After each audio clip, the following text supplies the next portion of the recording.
వాళ్ళేదో విగ్రహారాధన చేస్తున్నారని, వాళ్ళేదో వ్యభిచారులై తిరుగుతున్నారని, వాళ్ళేదో అంతకులై తిరుగుతున్నారని, వాళ్ళేదో తాగుబోతులై తిరుగుతున్నారని, వాళ్ళేదో వాళ్ళ ఇష్టానుసారంగా కోపిష్టులై నాది నాది నాది అని దోచుకుంటున్నారని దేవునికి కోపం రాలేదంట. హల్లెలూయా.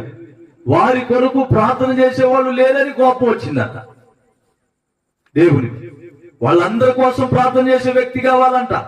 అందుకు అప్పుడు కోపం దక్కుంటుంటే ఏసై. అంతేగాని వాళ్ళు ఏదో చేస్తున్నారని వాళ్ళ మీద కోపడటానికి ఏసిపోయి తెక్కుడు అనుకుంటున్నారా? ఏదో వాళ్ళు తప్పులు చేస్తున్నారని దేవుడు కొట్టడు. సూర్యుడు మంచివారి మీద చెడ్డవారి మీద ఉదయిస్తాడు. గాలి మంచివారికి చెడ్డవారికి వీచుతూనే ఉంటది. మంచినీళ్లు కూడా నీళ్లు ఎవరినైనా తాగనిస్తాయి. అలాగనే భూమి కూడా నువ్వు చెడ్డోడి, నువ్వు మంచోడివి కాదు, నీకైతే నేను నిలబడను అని చెప్పి